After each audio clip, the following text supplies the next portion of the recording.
Most of us are hindered by our own self-beliefs. The image that we hold about ourselves is the only denominator of our progress. Whatever we are seeking comes from within, and that within decides everything, has the output which is directly connected to how we perceive things about ourselves. It is the truth, and no one can deny this truth. The very orthodox belief system towards reverence of someone at times comes crumbling down, because it has not yielded the positive results as you thought it would, but it never did. And it happened not once, but repeatedly, again and over again, over a longer period of time. Now, your own self-belief about things seems to be threatening to you, threatening to your own progress, threatening to your own self, threatening to your own dignity, your own self-dignity. And it may not have to do with the position that you hold, may not have anything to do with what others perceive you as. But demeaning yourself is the worst form of self-sabotage one can do. And one should actually refrain himself or herself from a far distance of ever belittling himself or herself in his own or her eyes. It is that belief system that once you find being crushed down under, you know that everything is shattered. So all that you have been holding on to, which has not yielded any result yet, needs to be overhauled by our discernible faculty. It does need to go under the scrutiny of our own self-observation and the reality check. That's why having a very strong self-belief about yourself, which is empowering, which is a stoic, which does not come under any whimsical crumbling effect of XYZ, is something to be nurtured and preserved under the very persevering times, which could be unexpected, uncalled for, unsolicited, and at times, most importantly, totally unprecedented, out of the blue. Be ready. And under those times, if you have this assumption about yourself not being overwhelmed by any effect of the time machinery, this mechanism of yours, this human body of yours, can and shall behave in absolute accordance with our highest purpose. And we all have that purpose, and we must have ethics attached to that purpose. And you know why is this purpose important? Because we need to have some ethics about our conduct. And once we know that, we cannot come below that.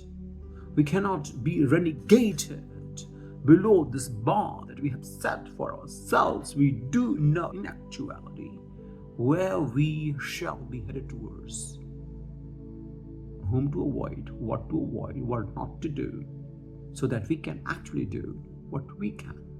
And at times, if we cannot do what we must do, at least we shall be avoiding everything that is not good for us. Here, avoiding does not mean running away from it.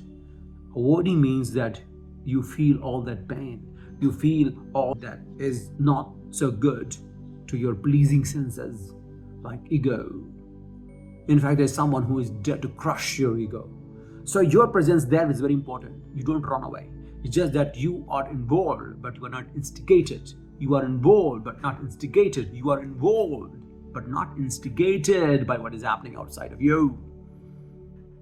If you are allowed to be instigated, then your involvement is gone. Here, involvement is your presence of being. That presence of being is everything. Everything, my dear friends.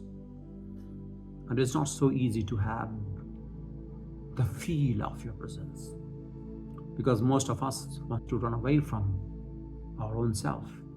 That's why they create the whole mirage of illusion under which they find that cocoon and feel comfortable under that cocoon. No, you don't have to be under the cocoon of illusion and live under the impression of it. No, that's not actual life.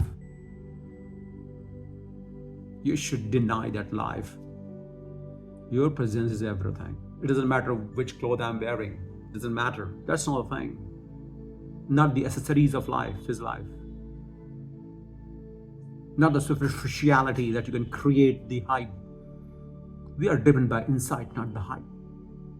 We are driven by the in-depth acknowledgement of the self rather than the mirage of perception one could create out of projection. We are not overwhelmed by the projection, but the insightfulness and inward journey, which is our real conduit of our own self-help. We pray for strength, not for the avoidance of matters and situations. So what is important here is the strength of character is everything. It's true. But the very purview of life at times is preserved in the display of accessories of life, accessories of our ostentatious character, which is not you and I, or anyone for that matter. I'm talking about that perspective. The strength of character has the validity which is subjected to time and the circumstance and the people. At times you feel totally at loss in front of someone. At times you feel really empowered. It's changing.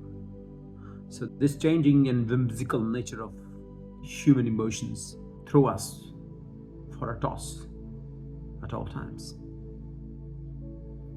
We find ourselves totally bewildered and disoriented with a number of things and events that happen.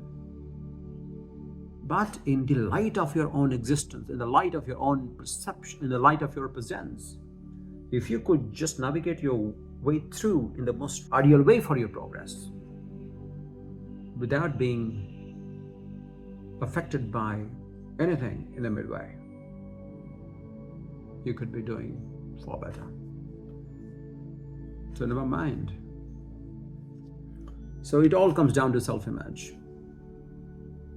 That self-image which is stoic, which is undeterred, unaffected, unbridled, at the same time respectful to all, especially under times of its ego test. So once you have surpassed this egoistical test